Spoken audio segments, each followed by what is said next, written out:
అయినా లెక్క పెట్టుకుంటావు కదా. ఎవరు వచ్చిండేది? అన్న కాదు, మనోడు. వాళ్ళకన్నా అవుతాను.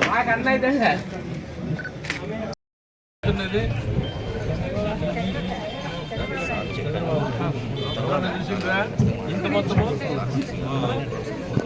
సంతోషం.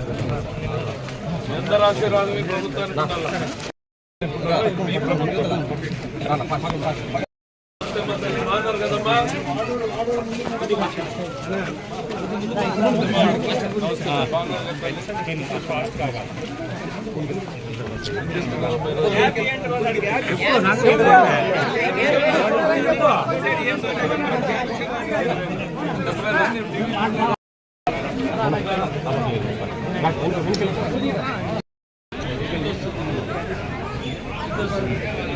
ఎంత వస్తుంది?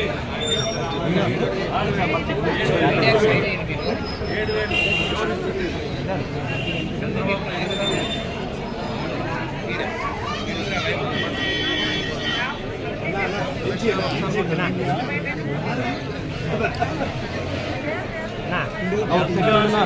చంద్రబాబు నాయుడు గారికి ప్రభుత్వానికి.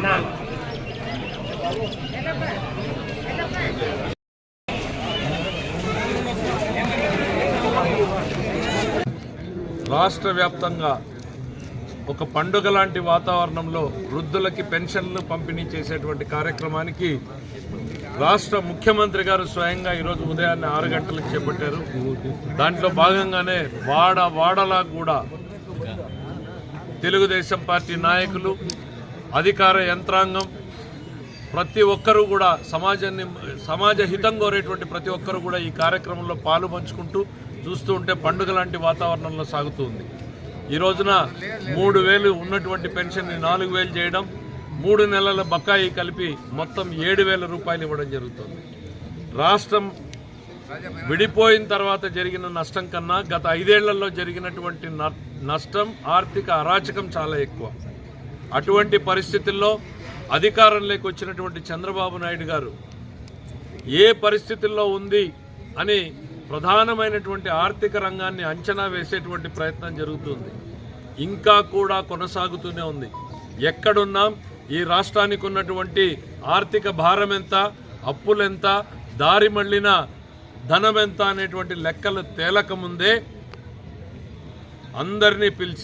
మమ్మల్ని అందరినీ పిలిచి ముఖ్యమంత్రి గారు ఇచ్చినటువంటి ఆదేశాలు ఏంటంటే 1వ తారీఖున మొట్టమొదటిది 6 గంటలకు పంపిణీ జరగాలి అనంటే 29వ తారీఖునే మీరు వృద్ధుల పంపిణీ కోసం రాష్ట్ర వ్యాప్తంగా చెల్లించాల్సినటువంటి 4,400 కోట్ల రూపాయల పైన మీరు ఏర్పాట్లు చేయండి.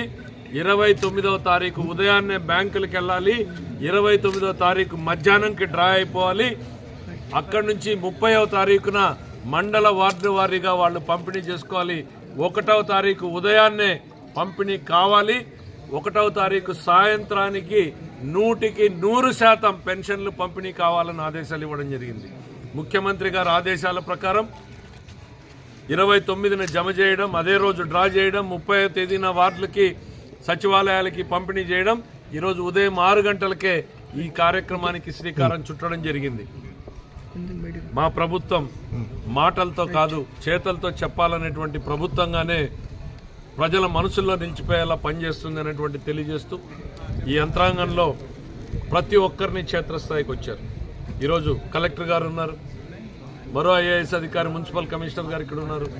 రాష్ట్ర వ్యాప్తంగా అధికార యంత్రాంగం మొత్తం వాడలా తిరుగుతూ ఈ కార్యక్రమాన్ని పర్యవేక్షించడం జరుగుతుంది. జిల్లాలో ఏం జరుగుతుంది అనేటువంటిది మన కలెక్టర్ గారు కూడా ఒక్కసారి తెలియజెప్తే బాగుంటుందని ఆయన్ని కూడా కోరుతున్నాను. ఈరోజు మొదట పెన్షన్ పంపిణీ కార్యక్రమం కొత్త ప్రభుత్వం ఏర్పాటైన తర్వాత 3 నెలల బకాయితో ఇస్తుండగా జిల్లాలో 197 కోట్ల రూపాయలు విలువైన పెన్షన్స్ని ఈరోజు ఇంటింటికి వెళ్ళి పంపిణీ చేయడం జరుగుతోంది. 2,87,000 మందికి పెన్షన్ ఇస్తున్నాము. శ్రీకాకుళం, నెల్లూరు జిల్లా తర్వాత మనదే 26 జిల్లాలో అతి ఎక్కువ పెన్షన్ ఉన్నటువంటి జిల్లా. ఇది క్యాష్ విత్డ్రావల్ కూడా కంప్లీట్గా సాటర్డే చేయటం జరిగింది. ఈసారి మనకు వాలంటీర్లు లేకపోవటం వలన ప్రభుత్వ అధికారులనే మండల స్థాయి మరియు గ్రామ స్థాయి అధికారిని 50 ఇంటికి ఒకటి మనము క్లస్టర్ మ్యాపింగ్ చేసి వాళ్ళని గ్రామ సభ మరియు వార్డు సభ కూడా చేయమని చెప్పాం. అంటే రేపు మీ ఇంటికి వచ్చి వీళ్ళు ఇస్తారనేది ఇప్పటిదాకా సజావుగా జరుగుతూ ఉంది. దాదాపు 20% పెన్షన్ కంప్లీట్ అయింది. సాయంత్రం లోపల 100% చేయగలుగుతామని, దీన్ని రిసీవ్ చేసుకోవడానికి దయచేసి అందరూ కూడా ఇంటి దగ్గర ఉండాలని కోరుతూ మీ అందరి నుంచి సెలవు తీసుకుంటున్నాను. ధన్యవాదాలు.